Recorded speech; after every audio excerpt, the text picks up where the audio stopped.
You're listening to Cards to the Moon, a podcast about trading cards from both a collector and investor perspective.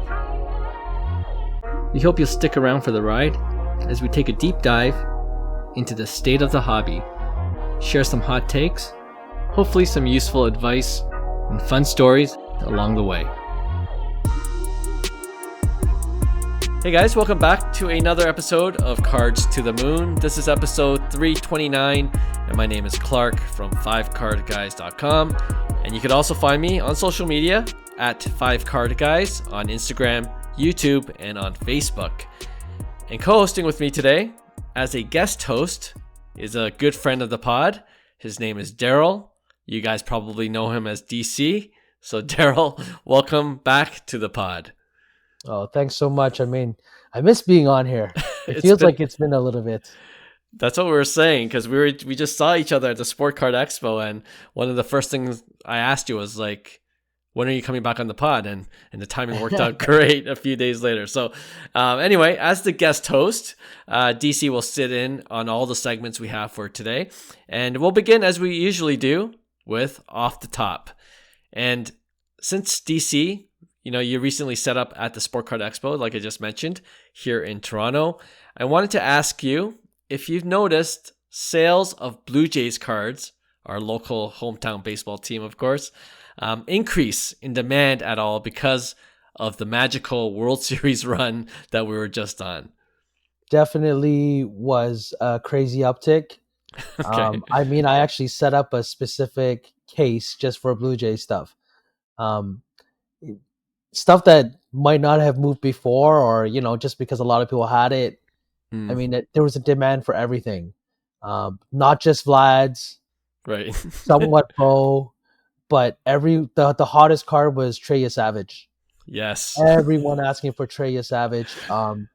It's amazing. Like, all my base chromes gone, like refractor chromes. Like I didn't even get to the show. Like I literally sold them during the World Series run, and I had a couple left, and I sold the first day. And I put together a deal to pick up an autograph the that was Friday morning. Yeah. Gone instantly, first half hour gone. And crazy. Just people were trying to sell a lot of Trey Savage actually. I just don't want to get stuck holding the bag. So a lot of people had some crazy numbers because the comps during the World Series, leading up to the World Series, and then even after the World Series, just have been kind of crazy. You'll notice there's a little bit of a slowdown. Yeah.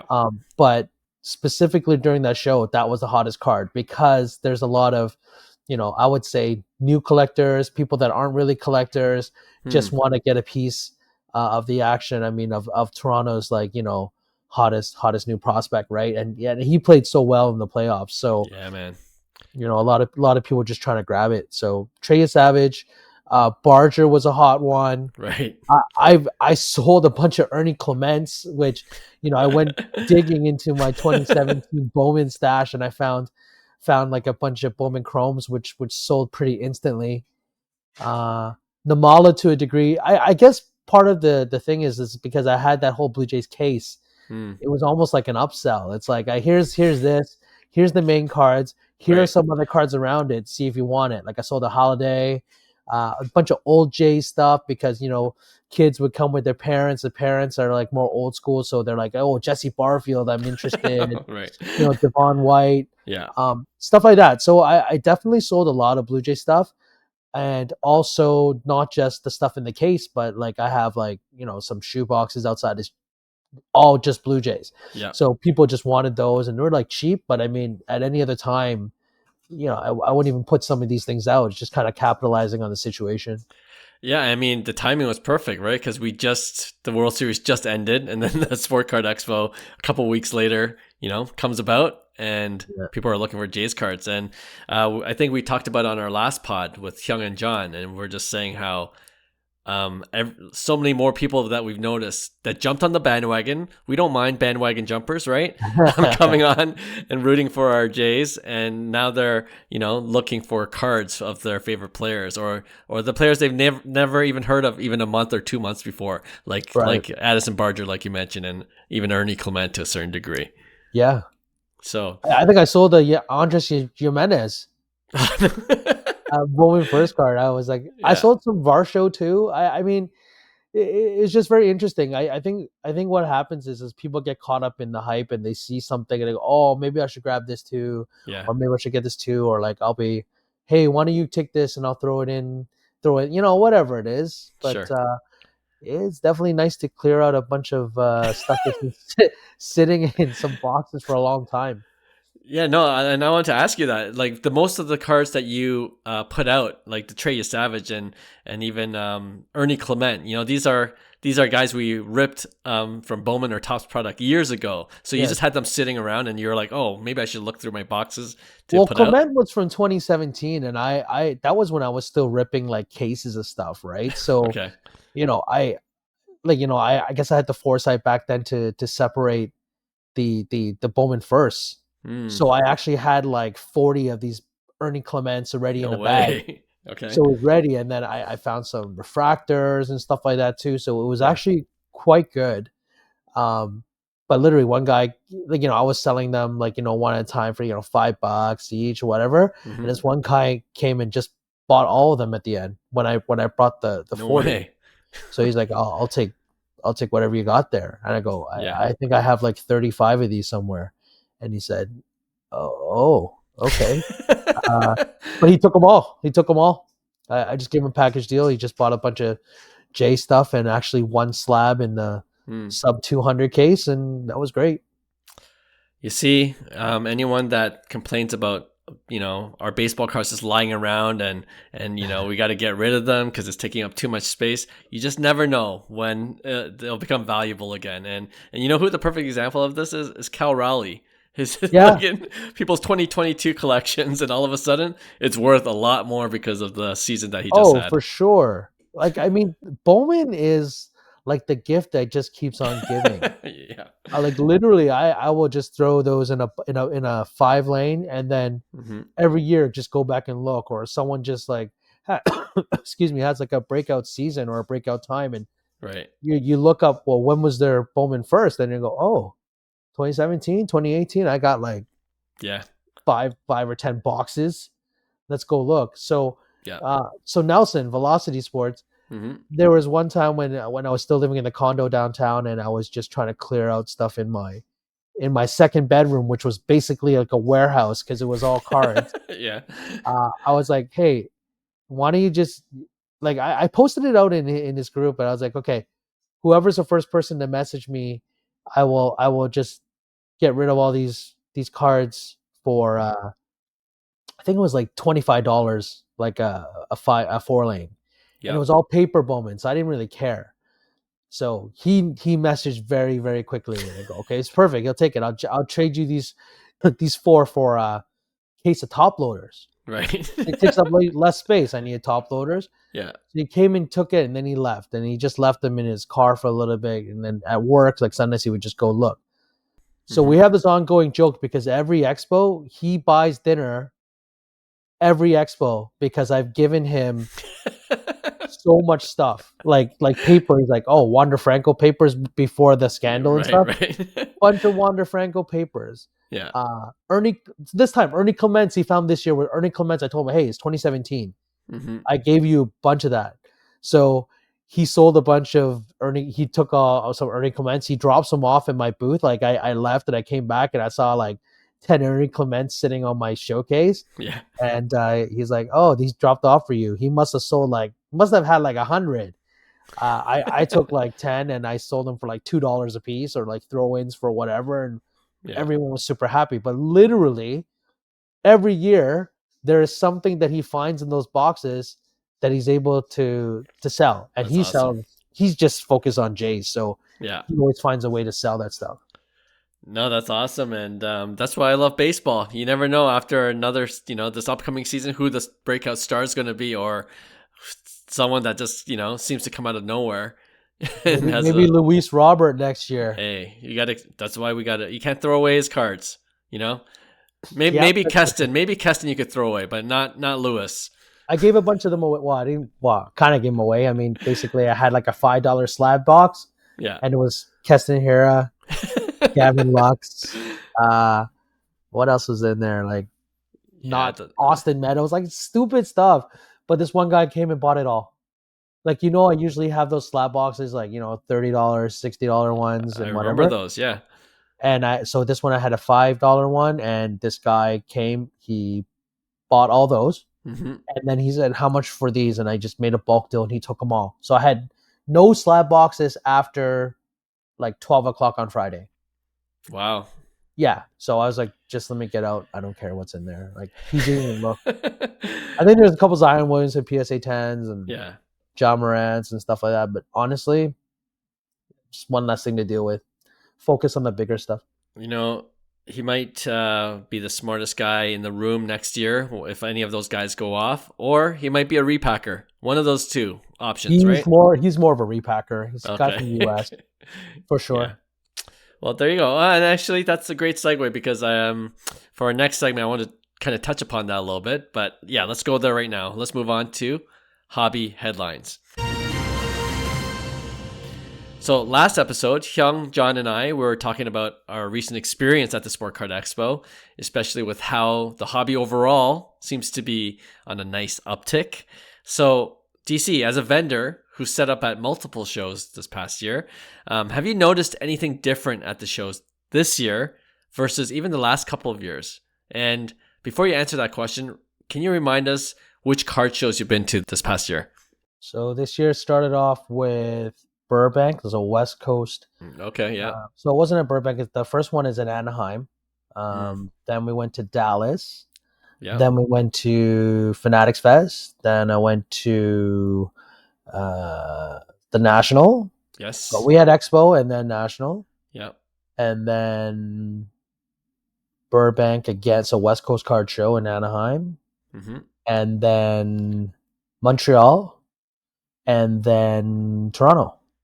Okay, there you go. That's so you've been to a bunch, and yeah, and throughout the year we always talk about how the hobby seems to be reinvigorated a little bit, more newer collectors coming into the space. I wonder if that if you've seen that translate into the sports card shows you've been attending. So I mean, this year was my first time doing more shows in the U.S.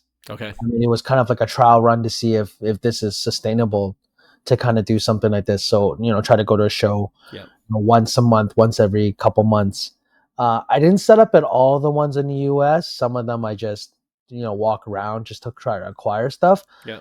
But definitely, I would say my first experience in the US was actually quite overwhelming.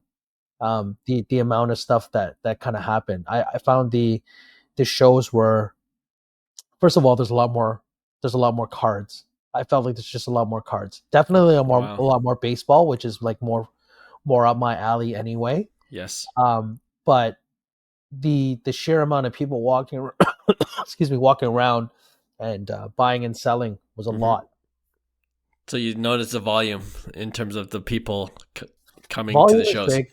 Yeah. I would say also depending which show, like different things were a little bit more dominating. I mean, because we're from Toronto, you see a lot of hockey stuff. I mean, definitely it's different product. Mm-hmm. So I thought it was quite reversed. It was great. Like, you don't see as much hockey over there, so then the people looking for hockey are like super happy when they see it. But then, like again, for us, like I would much rather have baseball, basketball, football, even to a degree.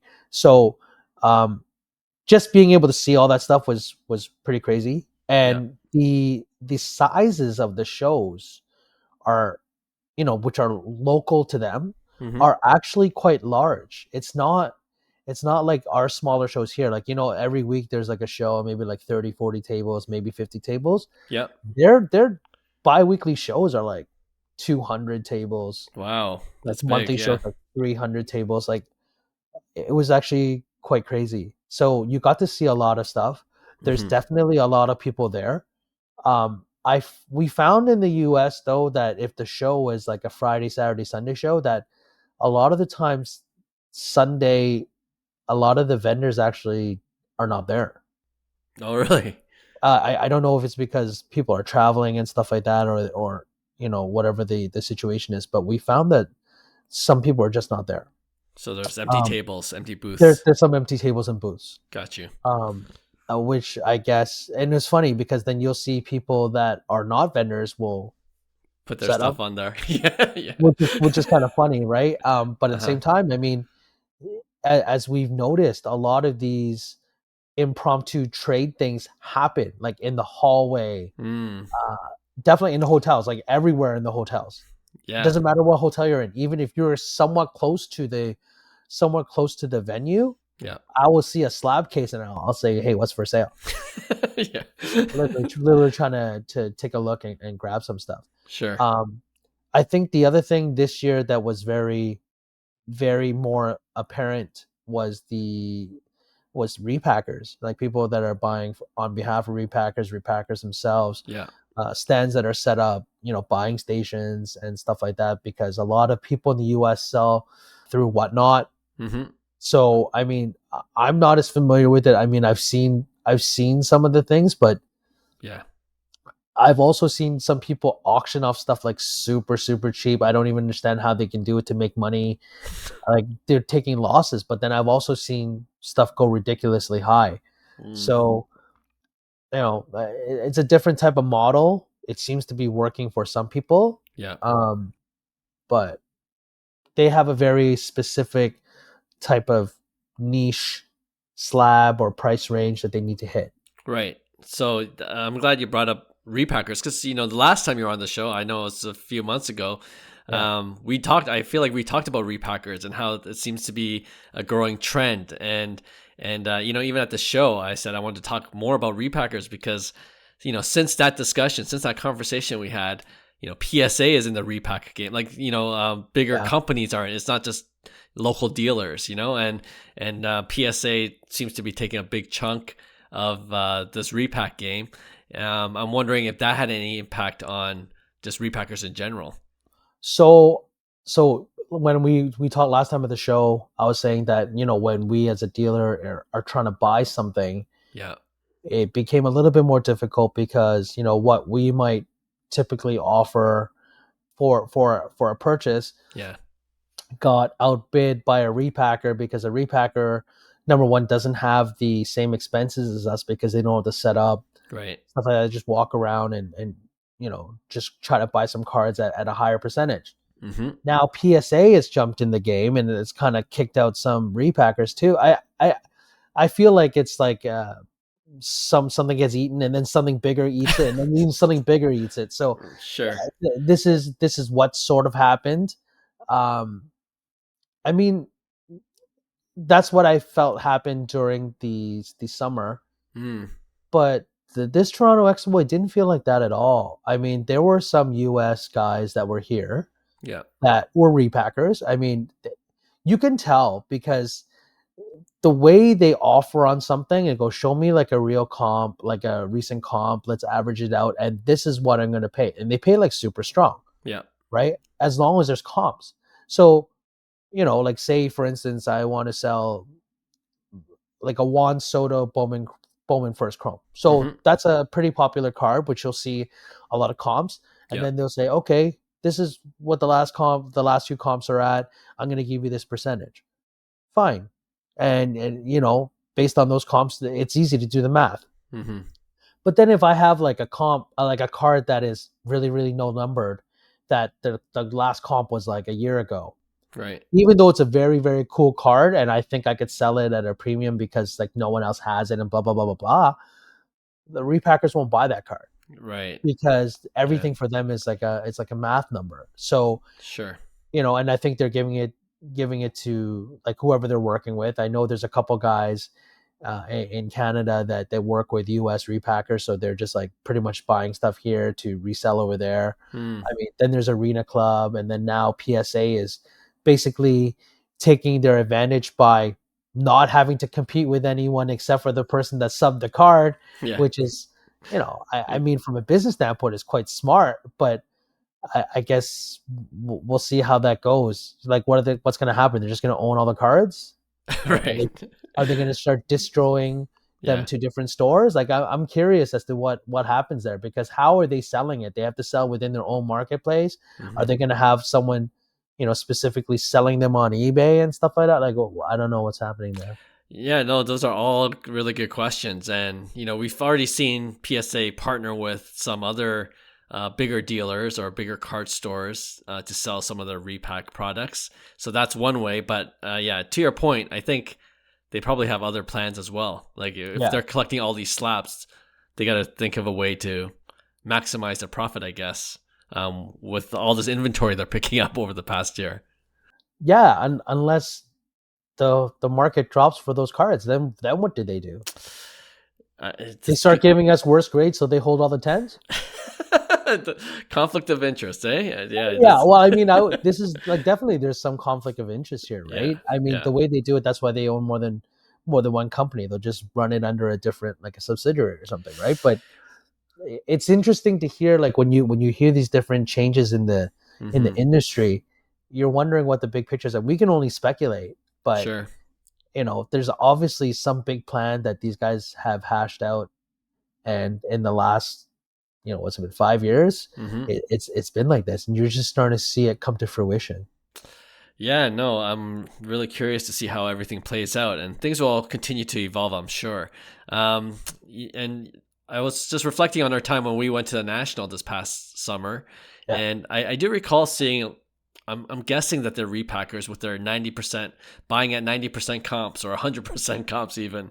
But I didn't see as much at the Toronto show at the Sport Card Expo, and I was asking Hyung because he was kind of half joking about bringing all his worthless Lewis Roberts slabs and just looking for a repacker, and he mentioned he didn't really find many repackers set up, or they weren't as easy to find as he thought it might have been, and a lot of them were just dealers, so they weren't that interested in those slabs anyway. But I wonder if it's because of what you said, this bigger fish, smaller fish being eaten by bigger fish and then other bigger fish.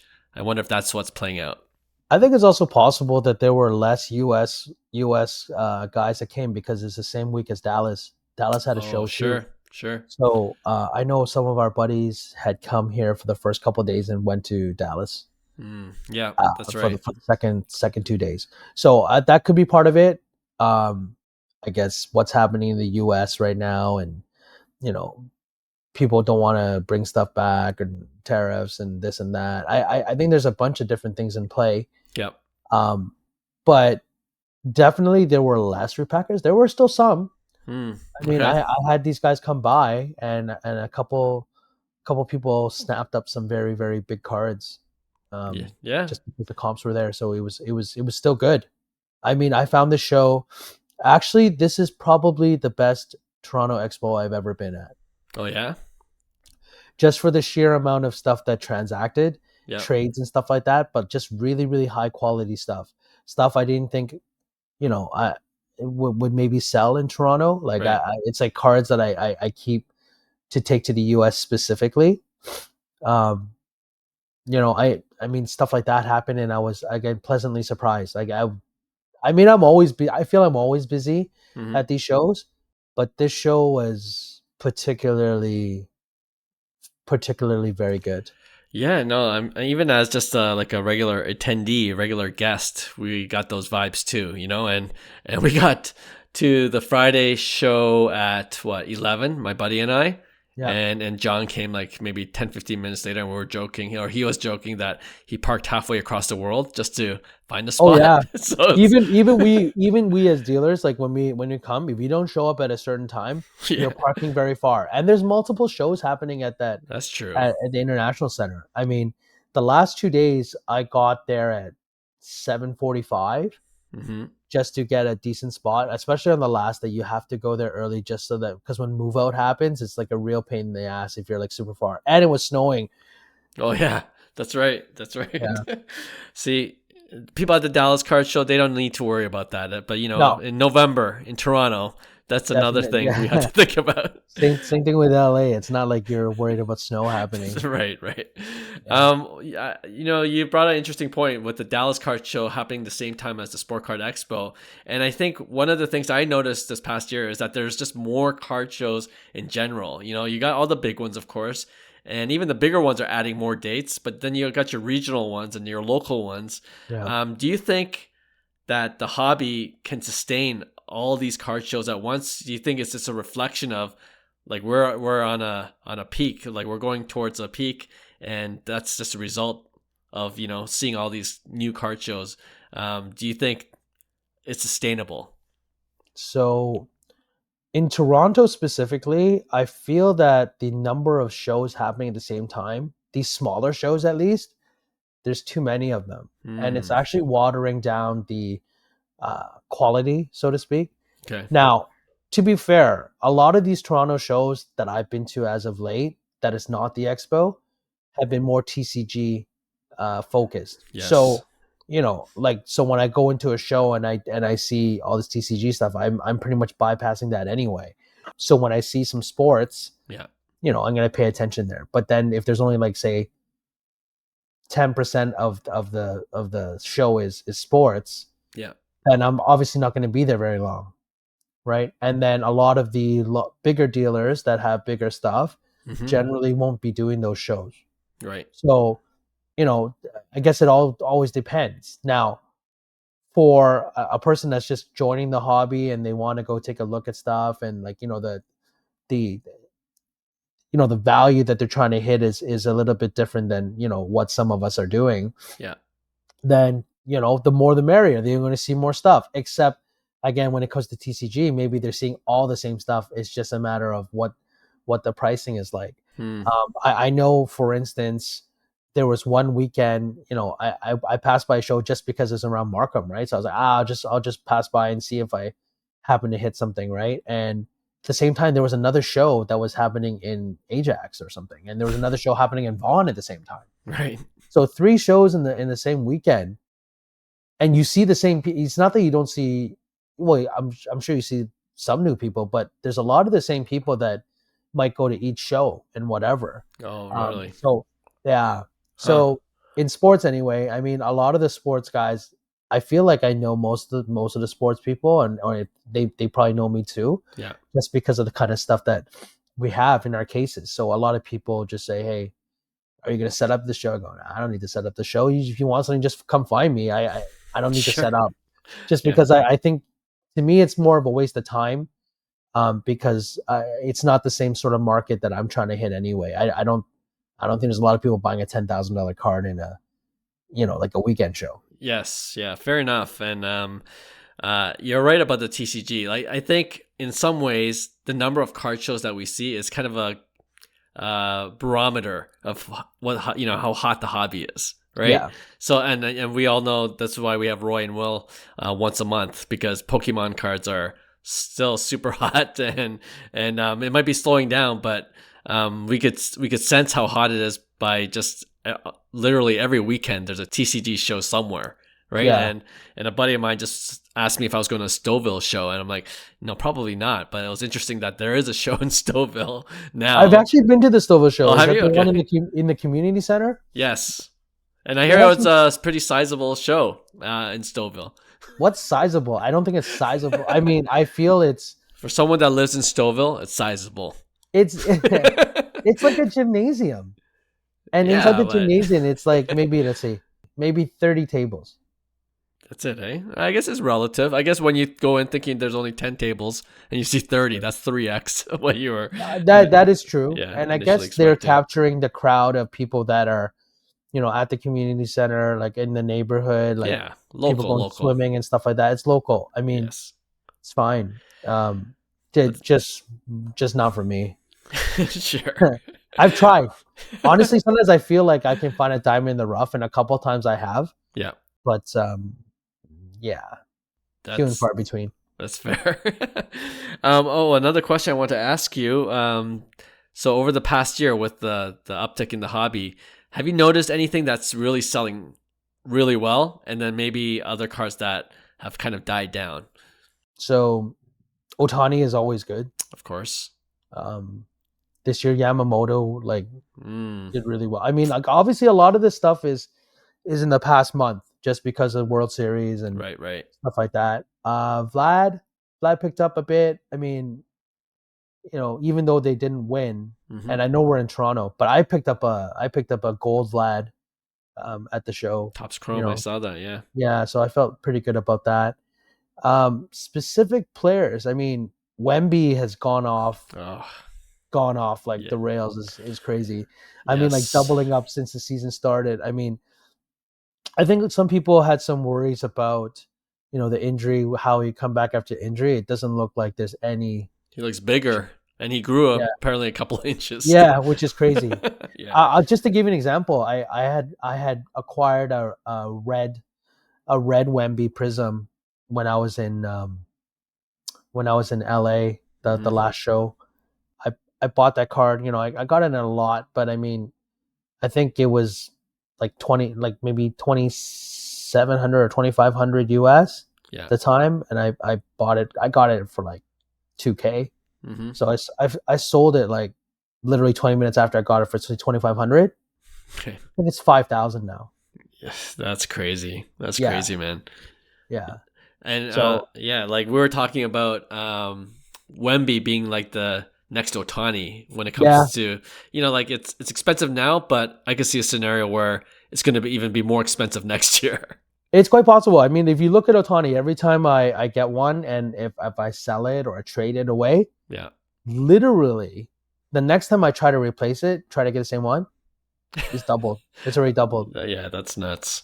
Like, I mean, one of these cards I'm going to show you later Yeah. is actually funny because I traded this away at the last Toronto Expo, Okay. and I got some crazy number for it, right? And I was thinking, okay, there's the only reason why I would get rid of this is because I'm getting double the value, Right. right? I reacquired this card, the Okay. exact card Yeah. from the person I traded it to, because they upgraded to another Otani, that I got, Yeah. and I took it back at literally double the price. That's crazy. Yeah, And like you just teased, our next segment will be, opportunity for you to showcase some of your cards. But before we get there, and just to wrap up this segment, how would you describe 2025 in terms of based on your sports card show experience and where the hobby is? Yeah, how would you describe this past year? I don't hear like any recession. People talk about recession. No one having money. That is not possible, because like the amount of money flowing in all these shows Yeah. is crazy, Mm-hmm. crazy. Even in Toronto, like I said, I've said this before on the show. Is like sometimes I started doing these US shows just because I didn't think anybody would buy these in Canada. Mm-hmm. But this show proved me wrong, because there's quite a few five figure cards that moved for me. Wow. And there's other people that I know have, like my buddy. I know I was listening to the pod. So my buddy that owns the golf stuff, Mike Yeah. Golf, Yeah. Yeah. I saw his booth. yeah, and six, six figures, Johnny talked about it on our last episode, and six figures. that's insane. That's Yeah, I'm saying that a lot these days. That's insane. That's nuts. I But think because we used to make fun of him a lot, because we're like, who wants golf? Blow him up. But yeah, being the only golf guy, like literally like the golf guy in Canada, yeah, he has or had every single card you can think of. I know. Like this man cracked like 200 cases of exquisite Yeah, cases. that's crazy. Yeah, It stopped me on my tracks. I was just going through the different aisles at the Sport Card Expo, and I think it was like only golf cards. And then I look, I'm like, how many Tiger Woods autograph cards are in this display case? It was that's not insane. even his whole collection. That's the crazy part. Those are his doubles and triples. I have no words. Well, trust me, when you see it now, because like there's some really cool stuff, right? Like Upper Deck Golf Exquisite. There's like Jordan autos, Sure. Rory autos, like whatever. But the Jordan autos themselves is just like crazy, Yeah. and you don't see them often. And when you see it, it's cool. And the way golf has kind of taken off in the last, Hmm. couple years, like really, really mainstream now. Um, everyone and their mom wants a Tiger Woods Yeah. auto. Yeah. For sure. For sure. All right. It was good to kind of reminisce about Sport Card Expo, and even this past year, we had a great time in the National in Chicago. I'm hoping to How go did you again. enjoy that your first time? Because I know we always talk about it. I was like, "Yo, you have to go." Yeah, right, Was it right. not? Was it not crazy? Like surpassed anything you could have imagined? It was the best. No, I'm gonna admit it. Yeah, like I don't know if you heard our last week's episode once I again, did. but I we're did. talking about the Mantle Hobby Awards, and Yeah. we're going through what's the best card show, and Yeah. I think I said it in that episode that Yeah. the National lived up to its billing. You Yeah. hear everyone say the same thing, and then you're like, okay, is it being embellished? Is Yeah. it hyperbole? And then you go there, you're like, no, it's the real deal. So, Yeah. so Because if you I think of yeah. Expo and you think Expo's big, like National is like literally 5 times the size. Yeah, no, for sure. And I'm a witness to it this year. And we're talking about Fanatics Fest being at the same time it's a World Cup final, so it's going to be crazy. And I Yeah. think I'm probably going to pass on it this year, just because of the craziness. But Come I'm to West Coast. We're gonna be on West Coast. yeah, and it's right before the national, right? So I'll have to work something out in terms of the scheduling because it's Yeah. so close together. But yeah, if I'm going to do two shows next year, 2026, right now in the lead is the national, and I want to definitely try the West Coast Card Show at least Yeah. once. So So we'll be at both of those for sure. We've okay, already decided because that weekend is 3 shows. It's Dallas, West Coast, and mm. New York Fanatics Fest. So we've already decided. We've already booked our stuff for West Oh, Coast. nice. Okay, West Yeah. Coast Card Show, just the one around the national that's in Anaheim near Disneyland. Yes. Yeah. That's the one that is TCG and sports. Okay, And the earlier one that they have in Ontario is just sports. And I think they have one that's just TCG. okay, So the got you. big one we're going to has both. Nice. It's very, very big too. That venue is very large. Man, I gotta go. Yeah. I asked because I'll probably, I could ask the wife about going to national, but 2 weeks later, I got to make it a family trip. So that's the only Well, way I it's think I can. Disneyland. Yeah, Disneyland. exactly. That's why I'm asking. It's in the Anaheim one, location, right? So, Hmm. all right, I'll work on that. I'll work on that. Yeah. I got what 7-8 months to make it happen. Don't wait. Ask for a Christmas present. That's a Christmas present. That oh, great idea. All Yeah. right, let's go on to our next segment. It's show and tell. All right, so again, since we have DC here today, I thought we can do a show and tell segment of some of the cards that you picked up recently Yeah. at the expo. And we'll play this video on YouTube, this segment on YouTube as well. So so anyone watching it on YouTube can actually see the cards. But for our podcast listeners, we'll describe what the cards are. And I want to also ask DC why he picked them up and what he plans to do with them, whether, it's cracking and resubmitting. We always joke Sure. you're the crack resubmit king of I do cards. okay. I do okay. And or if you're going to flip it at the next card show, or are you planning to keep it long term? So yeah, let's take it away. Let's see your first card. Okay. So first one is I love the it's the Steph blue Curry. border Steph Curry, Yep, 2009 Bowman. numbered. I guess this card is interesting. I mean, I What's the got it. grade? It's a 7. Okay, yep. Okay. I got it in a trade. So what happened was a big card came to the booth. I got a 2009 Topps Chrome Steph Curry PSA 9.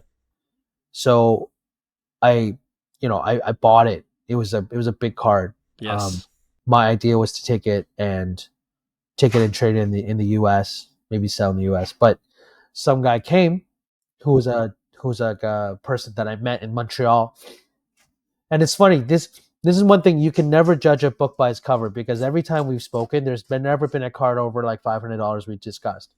Okay. So he's like, I want this card. What can we do? We do trade in cash. I'm like, okay, what kind of stuff are you going to show me? I'm thinking, I'm not taking a bunch of $500 cards. Mm-hmm. So he pulled out a LeBron Topps Chrome PSA 10, Yep. this Curry, Mm-hmm. and this Curry. So just a regular Topps PSA 9. But the Rookie card, values yeah. of those Topps 9 of these Currys have doubled in the last 6 months. Wow. Okay. So I took these 3 cards and cash. Um, it for me is fine because actually this card I think has a very good chance of being a BGS 95. Okay, yeah, nice. So I should be able to, assuming this happens, it'll increase the value from whatever 35, 30, 37, 38 Canadian to like 55. Mm. So this show, Yeah. um, I think you saw this, but in Montreal, I bought a PSA 9 Otani refractor, batting refractor, PSA 9. Okay. Um, I cracked it out and it came back a 9.5, BGS 9.5. Yeah. So that plus the World Series win, the timing of it all, I literally got that like a month ago. Mm-hmm. I won't say for how much. You can kind of take a look at whatever comps were around that time, Yeah. but you know, one of the repack guys came and bought it Nice. like very very quickly because I think in the expo I probably had the most Otani stuff Yeah, at you one had point or another. I yeah, had a you had a lot. ton, man. Felt like a almost a half case worth of Otani stuff that I was acquiring as the show went on. Because when I started, I had maybe 3 Otani pieces, Mm-hmm. and I think I ended up at one time I had maybe 10. Well, I went by your booth that one time, and you had just acquired like 3 of them at Yeah, one time. So, so those will be part of the show and tell too. So you'll okay, see. all right, let's go. So this one, it's a Yogi Berra rookie. Oh, I interesting. know it's a little hard to see, It's but okay. Yeah. it's great. Like the centering is great. It's an old BVG slab. Mm. So this is probably a candidate to change too. Maybe it goes to PSA, but I've been on this vintage kick. It was a card again. Another guy I met in Montreal. So this is the thing. Like I'm doing all these shows. Yeah. People are starting to remember me, Mm. so they come and find me and they go, "Oh, I know you want vintage. I know you like this and that." And this guy never sells stuff. Okay. But I guess we were talking about maybe trading towards that 51 Mays I have, that the PSA 6. Right. So he's gonna, we exchange contact information, and we might work on that. But in the meantime, I got this card and I felt pretty good with the purchase because that's not a card you see often. Yeah. No, it's the first time I'm seeing it, and no, it's interesting. You when you think about cracking and resubmitting, you Yeah. go both ways, eh? BGS to PSA if it makes sense, or Oh yeah, PSA you to can do BGS. both ways. I just Yeah. think a lot of these older, like the older slabs, um, there's a chance for a lot of these. Hmm. I don't know if the grading system was just different back then or Oh, right, whatever, right. Good but point. that like it's definitely in its original form. I mean, like I said, I even when I comped it out, when I look at the photos of this particular card, they were not centered like this. Mm. So just really really happy to get it. Nice. I like that card. Okay, this is a big one. Yes. Um, Wow. there's the green Piedmont T206 Ty Cobb, and I Beauty. guess yeah, in green. So you don't see it in green very often. You see the red more. Yes. Um, and the centering on this, I was just like super super happy. Like I just bought this. Like I paid something stupid, but to be honest, I don't know if I'll ever get one like this again. So um, it's funny. This guy was just walking by, and like sometimes I just say, "Hey, what's in the box?" Just joking around, like just trying to spur up a conversation. And then he sees the vintage. He goes, "Oh, you're a vintage guy. Hmm. Oh, you'll like this then." And he pulls this out. I'm like, "Oh, Yeah. Is the yeah." green What? is the green more rare than the red, or Yes, the green okay? is more rare than the red. Okay. So, and like you can see, the centering is like It's it's pretty actually pretty good. for vintage, especially. Yeah. I mean, this card is like so old, right? Like 1909. It's 116 years old. I see you're still on that vintage kick. Yeah, that's pretty cool. Have you seen vintage stuff lately has been going up quite a bit. Has it? Um, Shoot. yeah, like Babe Ruth stuff. I mean, even stuff that when I sold at the in LA. I mean, to get that Maze 6, Hmm. I sold my 33 Gaudi Ruth. I sold that 49 Jackie Bowman Mm. and the Hank Aaron, and all those cars have just gone up. Like it's been nuts. So It's crazy. Vintage. Wow. Okay. Good to well, know. they're not making it anymore. So That's true. yeah, Yeah. I think things are starting to pop up. You're seeing them a little bit more. People are finding their stuff in their attics and Hmm. stuff like that, and um, people are bringing it to the market. Yeah. But I believe it. there's a very big niche for this stuff, and when I go to the US, there's a lot of guys that, even though I'm newer to that vintage game, Yeah. they appreciate the pieces that I bring because they're like, bro, you already did all the work. You found all the really, really centered ones and stuff like that. Sure. Just really happy. So I got a lot of Yeah. good context for that too. That's cool, and it's a good point you bring up with what I was thinking about was that as the hobby grows, you get collectors from not just modern but vintage car collectors coming out, and Oh yeah. just yeah, it's just amazing to see how many more are coming out and just showing their cards. I think a lot of collectors that have been collecting for a while have actually started moving towards vintage. I know a lot of these, even the people that I deal with, Well, interesting. um, they've started to acquire some vintage pieces, even if it's just like big five names, like Mantle, Ruth, like Jackie, Mays, Clemente. Even if you Yeah. just start picking up from there, you go, and then I find that a lot of these vintage guys, they're year specific too. Like some people are like, I'm only collecting 69 OPG or 70 OPG, and then other people are, I'm only collecting pre 60s Yeah. and stuff like that. Like for me, like I buy pre 60 stuff. That's Hmm. just because I started like that. I don't want to start going to something later. Yeah. But I've been feeling pretty good about that stuff, and the pieces have been doing really, really well. Yeah. I think It's it's good. also tied with the buyers, because the buyers are generally that buy vintage are older, so the disposable income is different. Number Sure. one, number two, the nostalgia value is always there, Of course. um, and that's why they're paying for it. Man, I think I might be priced out of certain vintage cards already, but Certain stuff, but all you got to do is trade. trade out. I trade a lot of stuff. Like I mean, you'll see a lot of my big pieces. I end up trading. You have to trade good stuff to get good stuff, right? It's only Right. Right. logical. So you just got to weigh out like what's easier to get, or what is more replaceable. Mm. You know, My goal for 2026 then is to pick up one nice vintage card. It's probably going to be a Jackie. I've always yeah, wanted a Jackie Robinson, so a lot of history behind it. you could keep me accountable to that next year. Yeah, for sure. All right, next Uh, card. okay, so it's a Shohei. Oh, I saw this one in person. Yes. So this is pretty good. Uh, Which it's one is it? a game material autograph card from Hmm. 2023, number out of 50. What's that? From what's that? This is from, I think it's just from regular tops. Okay. So it's a patch auto. Yeah, but it's a game worn. And nowadays you can't tell anymore to see here. Right. Not from any specific game, event, or season, but meh.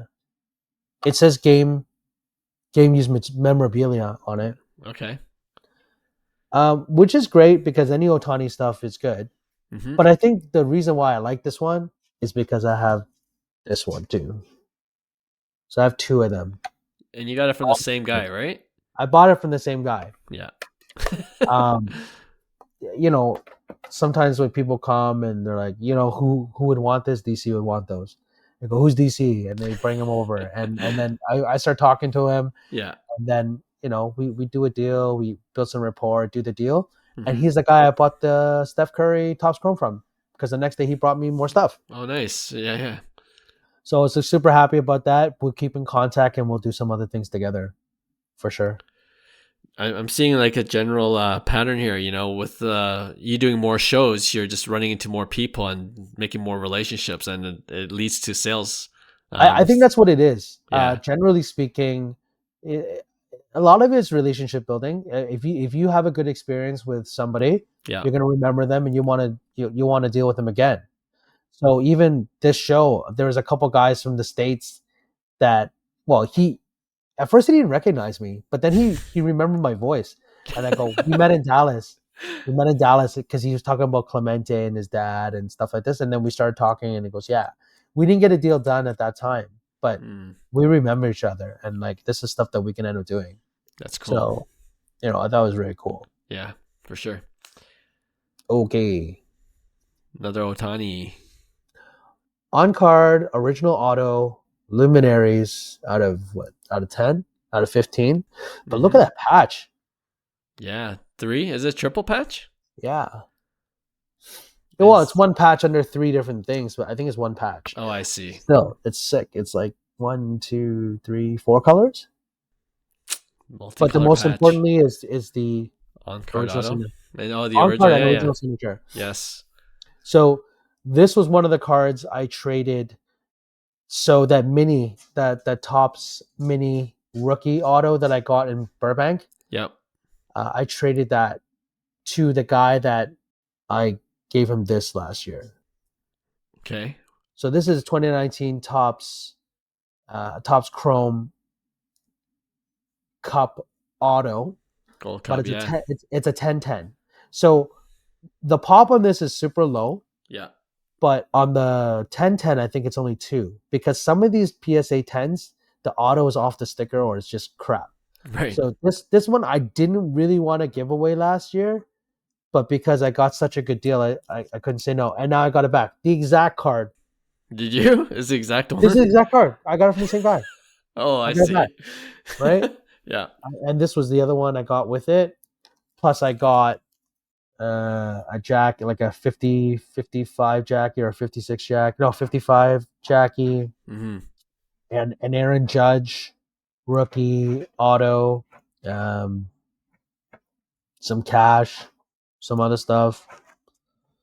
For So, the luminaries, yeah. those come encased, right? Do you Yes. normally keep it encased or do you grade those? I never have it long enough to grade out. Oh, okay. So, I mean, I'll take a look at it to see if it is, but it's a thick card, and generally speaking, these thick cards don't do very well. Yeah. So I find that leaving it inside the luminaries case is actually okay. Interesting. Yeah, but who knows? I'll see. I just don't want to wait 6 months for Right. something to come back, right? It's a backlog. Yeah. So you limited me to 7 cards, so We could go on forever, but yes. I'll show you this big one. Here we go. I saw this one in person too. The Yeah, Patrick it's a Mahomes. Yeah, go ahead. RPA out of 2, with the helmet tag. What the hell? For what set? It's from Phoenix Football, which is not a great set, but it's out of 2, Right. And the patch is right? cool. Yeah. The patch is cool, and it's a 9.5, and How'd you get that? it's a Mahomes rookie. So one of my buddies that I dealt with before, he's like, "Hey, DC, I have this big Mahomes card. Mm-hmm. You interested?" I go, "I don't know. It just depends what you want for it, right? Because it's really hard to value those kind of cards." Yeah. So I traded a bunch of stuff that maybe I'm not like I get good value for it because I'm not into it for as much, Right. but more liquid cards for him, like like a McDavid Young Guns, McDavid SP Game Used Auto Rookie. I'm trying to think what else I gave him. Like, the big card that went out was the Shea Contenders out of 25, Right. orange color match. I don't remember what else was in there. There was some cash too, but it was a very, very big deal. But to give you some perspective, this card during COVID sold for 140,000 US. That's crazy. Yeah, this exact card. This exact card. Oh, okay. Yeah, the one Yeah. out of yeah. Okay. So I mean, that gives me some sort of really, really good idea of where I think I can get for this in the US. But I feel like this is definitely a US card. Yeah. It's also like a timing card. Like I could hold this forever. That's not a big deal. Like that other Mahomes 101 I have, Mm-hmm. like they look really, really good together. But these are definitely cards, US cards that have to go to like a super collector or someone that just wants to spend. Because I think like the other one, I think I get at least 30, like 25 to 30,000. I think this one I get maybe 50,000 at least. Yeah. I mean, sorry, did you say the guy you got it from, is he from the States or? No, he's not. Oh, he isn't. Okay. Just I don't know how He he just had it. acquired it or what he's into it for, but Yeah. you know, both of everyone finds value in different things, right? If I think that he might be into it for 10,000, right? Not a lot, and Mm-hmm. maybe he did well because he's getting a bunch of freeing up with a bunch of liquid cards. So Mm-hmm. basically, I buy into the card for something big, but I think the market and the way the shows that I go to, I think I can move this for something. At the end of the day, it's just about who do you think you can move this card to. A lot of the times when I have a card, I Yep. already have an idea where it's going. Yeah, sure. Yeah. You have Yeah, a buyer in mind, kind yeah, of. Yeah. yeah, That's a good tip. And I love these show and tells. Every time you come on, we always do this. Whenever you come on, DC, this is going to be a reoccurring segment. So one of the segments yeah. we'll always know what to do. So I love it, and I love getting the updates because the next one you're on, you'll be like, "Yeah, I just moved that Mahomes 2 of 2 card." That's I can envision that already happening in a future pod episode. But Like I um, mean, I don't know how they're gonna do this year. I don't think they're gonna make it to the Super Bowl, but who knows? Stranger things have happened with Mahomes. Mahomes is goaded already. I hope the Mahomes market, I don't know if it's going down or up, but I'm hoping a mediocre Kansas City Chiefs season forces prices to go down so I can pick up a Mahomes because I think he's legit as well. So we'll see. Start off with um, an optic. The optic is pretty cheap. Optic PSA 10 is like 1,500, not even. I'll take a look. I will take a look. um, Or you uh, can splurge and get a silver PSA 10 or I want an auto, but I know I'm gonna have to pay big yeah, bucks for that. But yeah, let me do my research. Like I said, if you're watching the YouTube, you've seen the cards on the screen. I'll include the link in the show notes so you guys can take a look for yourselves. All right, let's finish off this episode with our regular weekly segment we call Pick One. And DC, I know this might be your first time doing a Pick One, right? So So for me to come up with something, I mean, whenever you do the shows, I pick in my head. I go, no, why are you picking that one? yeah, I'm sure you're not the only one. Yeah, And yeah, people message us and like, I think I would have gone with the other one, but I love hearing different opinions of each of these cards, and it's why we love doing this segment because for there's a sure. wide range of opinions. But yeah, as a guest host, do you want to start off our pick one segment? Yeah, so I know we talked about this a little bit before. Yeah, What I was thinking, sticking with the vintage theme, is like, would you rather have a 1952 Topps Mickey Mantle PSA 1, yeah, or would you rather have a 1951 Bowman Mantle PSA 5? Both of them hovering around 30K, I think we were talking about. yes. Recent Um, comps. Yeah, yeah, so I mean, we'd have to look at the photos of the actual slab just to see, because the grade is not they're not all equal. I mean, I've talked about this a lot too hmm, when we talk about vintage, but I've seen lower grade, nicer looking cards than like a higher grade counterpart. Because like hmm, to me, for vintage, the corners is not as big a deal as the centering or the color. sure, Um, I can deal with a crease if it's like in the corner, as long as it's not over the face, stuff like that. I right. think it's a big deal. But if all things were equal, what would you rather have? It comes down to, do you prefer the 52? Like, what do you think is the quote unquote real rookie? Yeah, Which photo do you like better? And are you only about the grade, or are you about the card? Because there's yeah.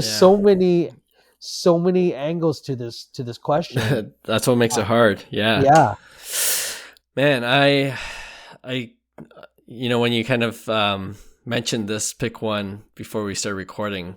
I keep going back and forth to tell you the truth. Yeah.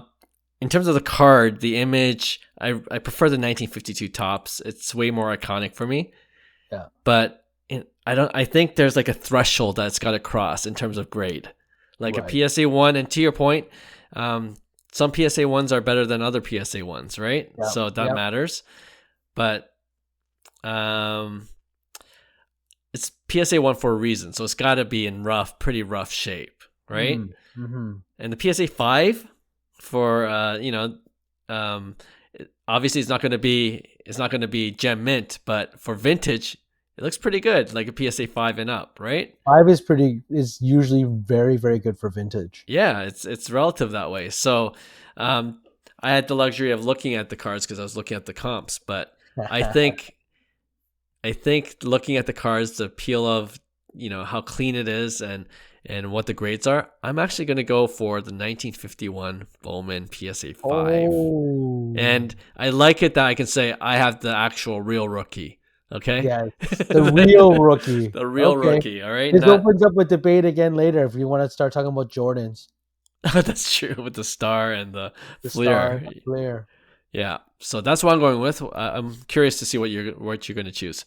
So I've owned the 51 Bowman before. So for me, I would go with the 52, and the reason is because I've never had it. So that is part of the reason. And honestly, I find when I look for vintage and buy vintage and collect vintage, more of it for me is the hunt of the card. I find that when I'm able to find a lower grade card and it looks really, really good, I actually feel like it's not like monetary. Like for me, it's just the actual hunting of it and finding it that actually I feel so much satisfaction. So when people see a lot of the cards in my case, when the vintage stuff is like they might have some lower grades, but they say, wow, this is better than what this grade says. Like, I mean, that actually makes me feel really good because then, I think like, well, I did a good job looking for it. But also on top of that, it means that I feel I can pump up the card. I like getting value for what I bought, right? I Yeah. think Makes that's a big sense. thing for me. Yeah. That's fair. Yeah. All right, so we split on that. The only thing I don't like about the Bowman is it's horizontal. That's the only thing. But I mean, I have the maze is also horizontal, so I mean they would look good together. That's true. If you got both, yeah. Yeah. All right, that's a good one. I like that one. Maybe I'll put up a poll to see what people choose. Yeah, I'm curious to see. Yeah, let's see what the audience says. All right, mine, and I'm interested in your perspective because as a dealer, as a vendor, I wonder what's more value to you. And we were talking about this off the top. Trey Savage, for sure he was a hot commodity. His cards were a hot commodity at the recent Sport Card Expo. Yep. For $3,000, you can get the gold Trey Savage. Solid gold? Yep, gold, solid gold, true gold. Yep. PSA 10. Yep. None of these ones I'm going to say have auto grade, so just a PSA 10 for $3K gold. Yep. Or would you want two of those if you could get two of those? Okay. Or one red PSA 10 for double for about 6,000, a little over 6,000. I'd rather have the red. Over two golds. Automatic red. Okay, that was too easy. Why? Because there's 48 other golds. There's only 4 other reds. But it's I don't know if the card being liquid has anything to do with your decision. Because golds can move pretty quick, right? Golds can move, but again, something that I've realized, and more so this year, is that there's always a buyer for everything. So if you have the right thing, especially if it's something like really, really rare, you're going to get more money for it. Just you have to be able to be disciplined to sell it at the right time. Like right now, I'm selling all your Savage stuff. Like anyone buying them now is just going to be holding the bag. Right. I believe that. Yeah. Well, I mean, I'm not saying he's going to be like Manoa or Romero. Yeah. But that being said, I mean, like legit, he's There's a really non-zero chance that could happen, or he could be great. Yeah, it's a lot of possibilities, right? good, and he's a pitcher. And he's a pitcher. So, I mean, like I said, if I had any Savage stuff, I'm selling it right now, the maximum, and I would come buy it again later. That's a smart move. All right.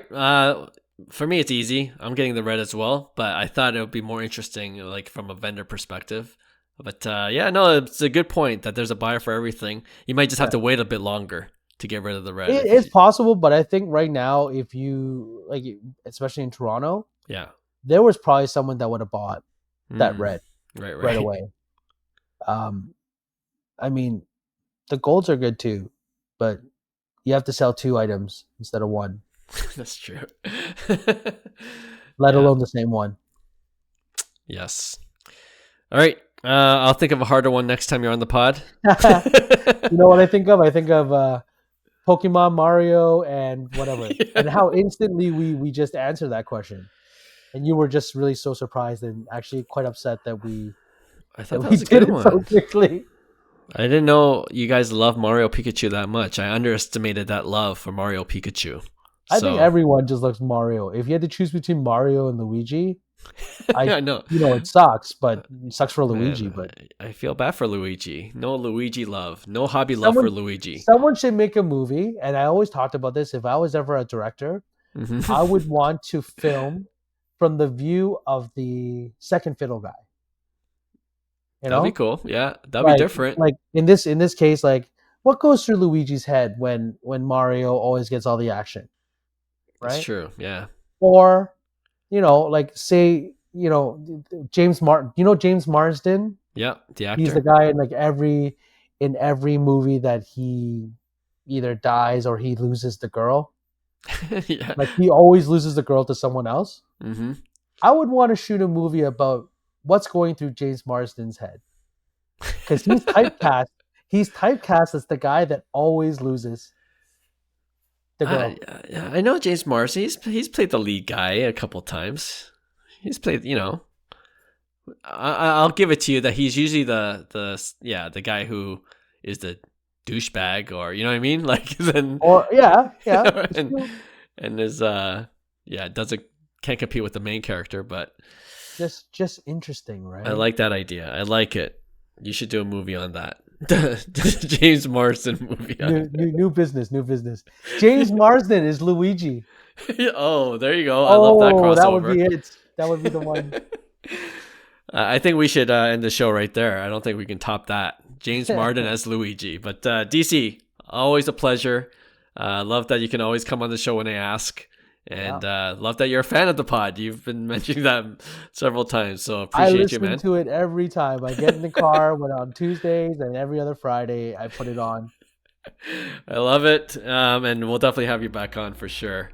If not, it's November, so we're probably looking into the new year. But beyond that, we'll be at card shows together too, so I'm looking forward to that as well. Yes, sir. Yes, sir. All right. That's the end of the show. Thanks to all our listeners as usual. We appreciate you guys, and we'll have a brand new episode for you guys next week. Talk to you then. Bye. Hey, thanks for listening to Cards to the Moon. We'd really appreciate you subscribing to our podcast wherever you listen to your podcasts.